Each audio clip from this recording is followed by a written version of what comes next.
Na vida, nós devemos ter raízes e não âncoras. Raiz alimenta, âncora imobiliza. Quem tem âncoras vive apenas a nostalgia e não a saudade. Nostalgia é uma lembrança que dói. Saudade é uma lembrança que alegra. Texto de Mário Sérgio Cortella. Eu sou Cristiane de Castro, advogada e diretora social da FEAPAZ SP.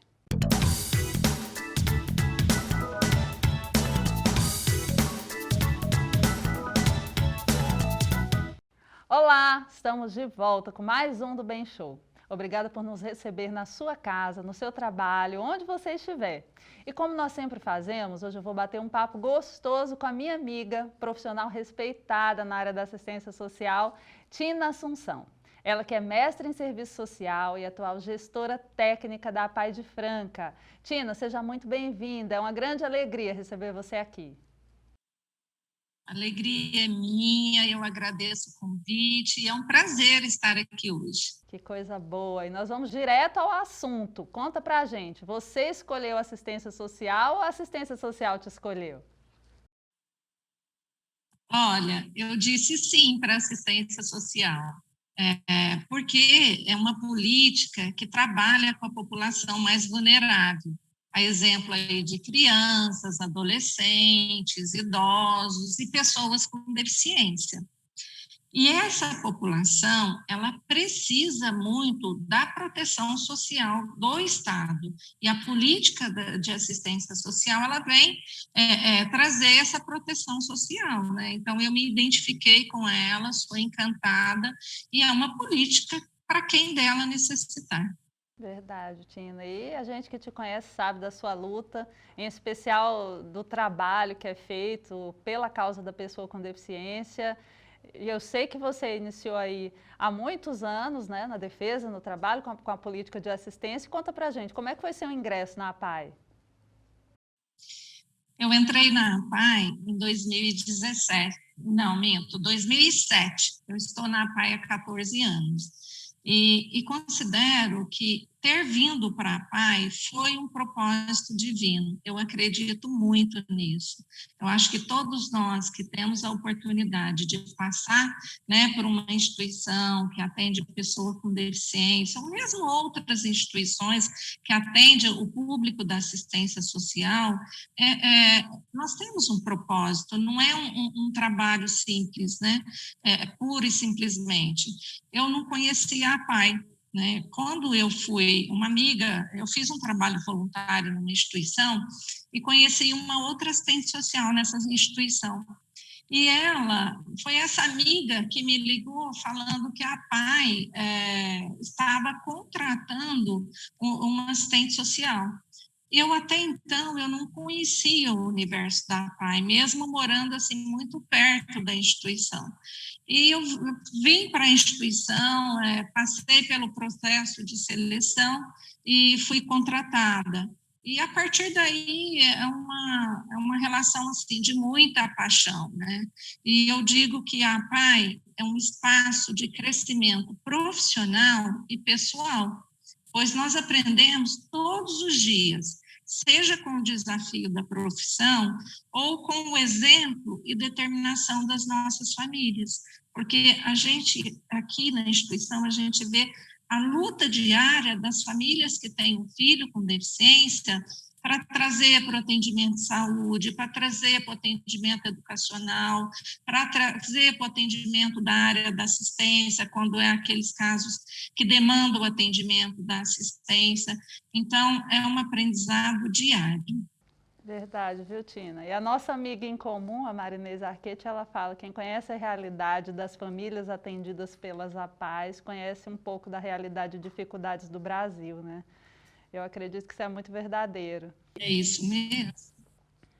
Tina, e além dessa atuação que você mencionou, né, no dia a dia, na APAI de Franca, com muita competência que a gente conhece, você colabora com as 305 APAES do Estado, atuando como coordenadora estadual de assistência social. Fala pra gente um pouco desse trabalho na coordenadoria.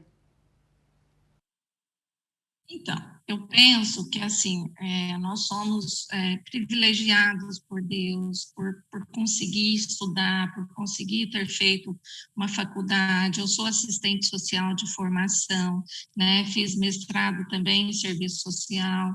Hoje tenho oportunidade de estar na gestão técnica aqui na PAI, então a gente trabalha com a área da saúde, educação, assistência social, e tudo isso são oportunidades de crescimento e aprendizado. E eu tenho como princípio que o conhecimento adquirido, seja através da universidade, dos estudos ou da vivência profissional, ele deve ser compartilhado, pois na troca de experiência aprendemos cada vez mais. Assim, o trabalho como coordenadora estadual, ela possibilita essa troca de experiência com as APAES, você contribui com alguma, né, com informações que de repente, porque elas precisam, porque às vezes você já percorreu um caminho que elas estão iniciando, então esse momento, né, esse papel de coordenador, ele tem muito essa função, né, de trocar experiência com as APAES, de orientar, de falar das experiências que são, né, que já deram certo, né, e é muito gratificante quando a gente faz essa troca e depois você recebe a devolutiva que a instituição, que a APAE conseguiu repensar o trabalho executado e fez, conseguiu caracterizar o seu trabalho de forma diferente, e isso quem ganha é as pessoas com deficiência. Então, é um prazer estar na coordenação estadual, enquanto a gente puder contribuir com os coordenadores, com as APAES, é o nosso papel, né? Eu acho que é uma forma de gratidão por tudo que a gente, que Deus nos possibilitou a ter, a estudar, a trabalhar, né? É um retorno, é um prazer poder contribuir nesse sentido. É verdade, Tina. E falando em conhecimento, em partilha, em estudo, você que é uma pessoa muito engajada, eu sei que atua já há muitos anos no Conselho Municipal de Assistência Social de Franca.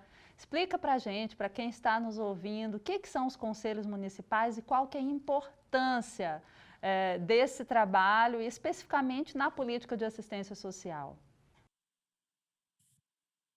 Os conselhos, eles são espaços de participação social.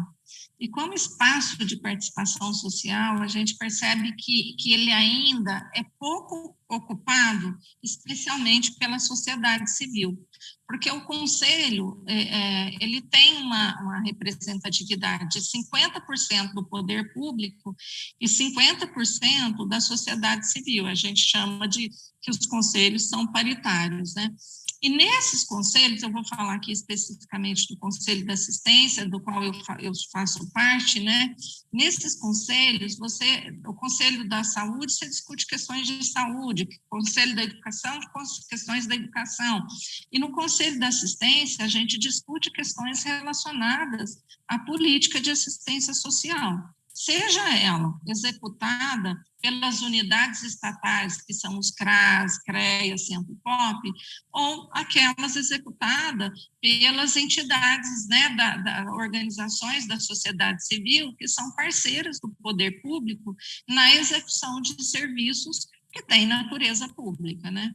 Então, estar no conselho representando, eu faço parte representando entidades e organizações de assistência social. Você vai acompanhar e ver se o poder público está destinando o recurso que é para assistência para a população mais vulnerável, né? Então, a gente não defende nos conselhos só o serviço para a pessoa com deficiência. Então, enquanto conselheiro, nós precisamos ter esse olhar de cuidar tanto da pessoa com deficiência, da criança, do adolescente, do idoso, da população em situação de rua, e a participação da sociedade civil é exatamente para isso, para ter esse olhar, para identificar e contribuir para que os recursos da assistência cheguem até aquela população que mais precisa, né, dos serviços, ou dos projetos, ou dos benefícios da assistência social. aí de reduzir as desigualdades, né, Tina? E É isso. nós somos aquele pessoal dos direitos humanos e sabemos o quanto essa luta é necessária, em especial nesse momento aí de pandemia que nós estamos vivendo. Fala da importância da assistência para esse momento crítico. Então, a assistência social nessa pandemia, ela foi considerada serviço essencial. Isso para nós que somos da área, a gente vê com bons olhos, porque até então as pessoas, a assistência às vezes não conhece, o pessoal, né, a população de uma forma geral, às vezes nem conhece muito o serviço da assistência. E a assistência é exatamente isso, ela vem atender a população que está em situação de desproteção social. E o Brasil é um país que ele possui muitas desigualdades sociais, né? Já possuía, nesse período de pandemia, essas questões se agravaram. Então, nós temos famílias que perderam seus trabalhos, ou que trabalham em serviços informais e que, nesse momento, se viram impossibilitadas de trabalhar. Nós temos famílias que têm, né, que estão tendo que viver o distanciamento social, mas muitas vezes elas moram em casas, né, extremamente precárias, as moradias são muito prejudicadas. Então, às vezes tem nessa casa o idoso, a pessoa com deficiência, a criança, né? Então, fazer o distanciamento social para as famílias mais vulneráveis não é fácil. Além da questão de que, às vezes, o filho estava na escola ou está sendo atendido na PAI, ele recebe alimentação nessas instituições, e nesse momento que elas se viram, né, de alguma forma, obrigadas a praticar o distanciamento social, a demanda por alimentação aumentou muito. E num momento que, às vezes, a renda dessa família está prejudicada, às vezes perdeu o seu membro familiar por conta da pandemia, né? Então, nós estamos vivendo todas essas questões, questões de violência, né, contra idosos, as mulheres, inclusive as pessoas com deficiência, porque hoje a gente sabe, a experiência nos diz, que quanto maior a dependência das pessoas, mais sujeita a viver situações de violência ou negligência elas estão, né? Então, às vezes é uma negligência até involuntária, porque às vezes a família se vê com uma sobrecarga muito grande. Então, essas vulnerabilidades e que a assistência precisa estar olhando, que as instituições que atendem a população, né, que necessita dos serviços socioassistenciais, e o próprio poder público, através do CRAS, do CREAS, é importante que a assistência chegue nessa população mais vulnerável. Então, é essencial realmente, especialmente nesse momento de pandemia. Tem razão, Tina. E ouvindo você falar, a gente percebe o quanto que a defesa de direitos é algo presente na sua vida, não apenas em relação ao público com deficiência, que você hoje atua diretamente, mas na defesa de direitos de uma forma geral. E o quanto é urgente a atuação de pessoas com esse lema, né, de dar voz, muitas vezes, a quem é esquecido pela sociedade. Então, que as pessoas ali que nos escutam também possam pensar nisso, que nós podemos ser instrumentos aí para contribuir para uma sociedade melhor, né? É isso mesmo, porque assim, e você sabe melhor do que eu, enquanto, né, é do campo do direito, que hoje nós temos muitas leis que garantem o direito da população, né? Não somente para as pessoas com deficiência. O problema é que a efetivação desses direitos na vida da população está prejudicado, né? Exemplo disso é o número de pessoas com deficiência que precisa acessar medicação, mortes, próteses, dietas, que garante a sobrevivência, a nutrição dessas pessoas, né? E isso está muito relacionado mesmo com a ação judicial, né? Outro dia eu vi aqui em Franca um histórico de um senhor que precisava, depois da Covid, ele precisava da dieta e ele conseguiu judicialmente, mas não estava sendo fornecido. Então, às vezes, isso é questão de sobrevivência e precisa ser garantido, né? Verdade. Assim, a construção de algo melhor essa coisa de olhar para o outro e trabalhar a empatia, ela é necessária. Ontem eu estava vendo uma matéria falando um pouco, né, do quanto o poder público tem pecado na gestão da pandemia, mas o quanto a população também muitas vezes não tem sido atenta. E isso acontece com as pessoas com deficiência também, essa questão da acessibilidade nos espaços né, e dessa participação maior depende de cada um de nós também, pensando, se colocando no lugar do outro. Sim, da mobilização de todos nós. É que nós estamos vivendo um momento que parece que a pandemia sobrepôs todas as outras coisas, né? Então, até a nível de saúde, é como se não houvesse outras doenças, né? E é como se não houvesse outras demandas. Então, isso, de alguma forma, acaba deixando a população um pouco, assim, meio inerte frente a tudo isso, né? E, às vezes, até na perspectiva da busca dos seus direitos. Não posso porque tem pandemia, não está atendendo, e é muito verdadeiro, às vezes não está atendendo, você não está acessando, hoje usa-se muito dos meios eletrônicos, das tecnologias. Gente, as famílias mal dão conta, às vezes, de falar ao celular. Então, utilizar outras tecnologias é muito difícil para as famílias mais vulneráveis, né? Então, nós precisamos ter esse olhar para não nivelar e, de repente, excluir cada vez mais aquelas famílias mais vulneráveis. Tem razão, Tina. E o nosso papo está muito bom. Nós vamos fazer um pequeno intervalo e nós voltamos já já. Não saiam daí.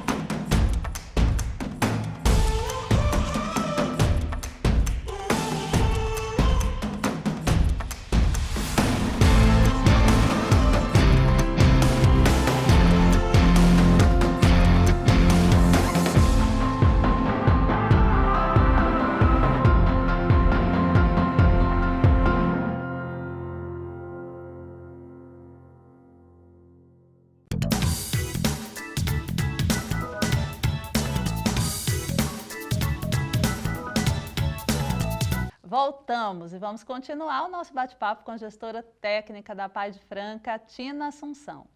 Tina, agora nós vamos falar um pouco mais de você, mas agora na questão da Tina família. Nós estamos aí há mais de um ano tendo que nos isolar por conta da pandemia e com isso o convívio familiar foi intensificado. Como é que essa convivência tem ocorrido aí com você na sua casa? Olha, em casa praticamente não paramos, né? Eu tenho permanecido na PAI, tenho vindo todos os dias, mesmo nos períodos, né, de distanciamento, porque as nossas demandas aqui de trabalho, elas se intensificaram. É interessante porque os meninos não estão aqui, mas nós temos que pensar, repensar, pensar as estratégias de trabalho, né, pensar o trabalho remoto, e isso exigiu muito mais da instituição do que quando os meninos estavam presencialmente, as pessoas com deficiência estavam sendo atendidas presencialmente. Então, a demanda de trabalho tem sido intensa e estamos aqui, a coordenação está sempre aqui para conversar e revermos as estratégias, né? Já meu marido, ele trabalha no ramo da alimentação, então ele também não parou, né? Tem trabalhado em casa, praticamente quem ficou um pouco mais em distanciamento social foram minhas filhas, né, que estão vivendo um pouco mais aí dessa questão do distanciamento, porque as escolas estão funcionando de forma remota, agora que estão voltando, mas de uma maneira geral elas estão trabalhando de forma remota. Então, assim, não foi um impacto muito para a gente, né? Vocês dois, então, em atividades essenciais, né? A Pai na assistência, saúde como essencial e o Lucas né, na alimentação. Sim. Tina, e falando nisso, você tem muitos anos de casada, né? E a gente escuta falar nesse momento de pandemia sobre casamento desfeito. Você acredita que só o aumento do convívio é capaz de desfazer uma união? Não, não acredito, Cris. Assim, eu estou casada há 30 anos com o Lucas, e casamento é convivência, respeito, né? Então, eu não acredito que o casamento se desfaz por conta da convivência, dessa proximidade trazida pela pandemia. Porque se desfez, é porque já não estava bem, né?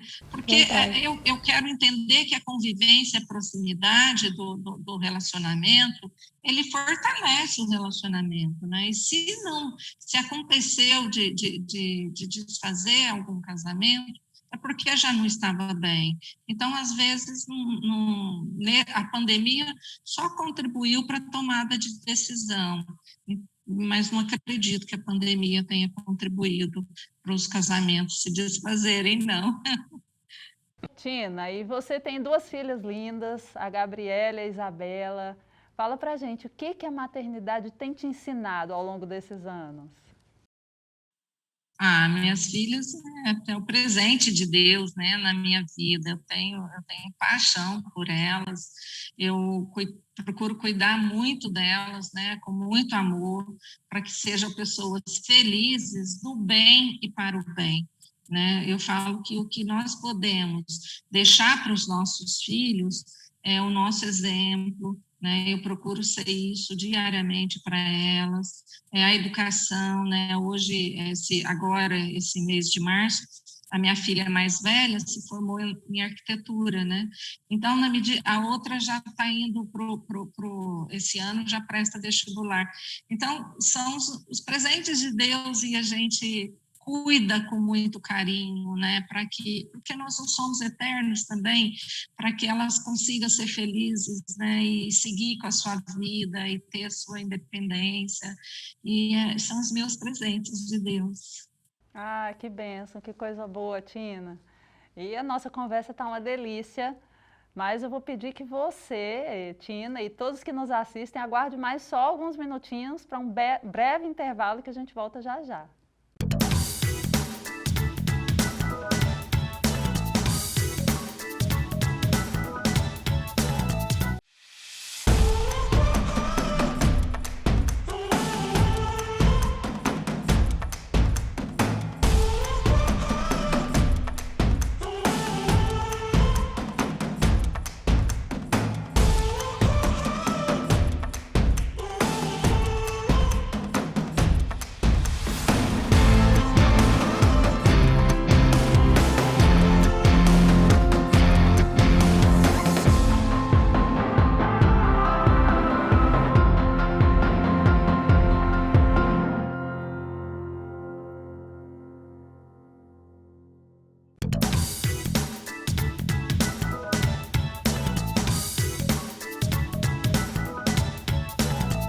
Voltamos e vamos agora para o nosso tradicional ping-pong do bem.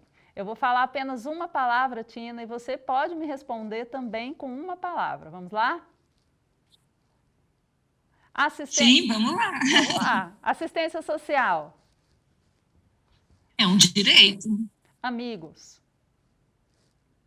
Irmãos que a vida nos apresenta.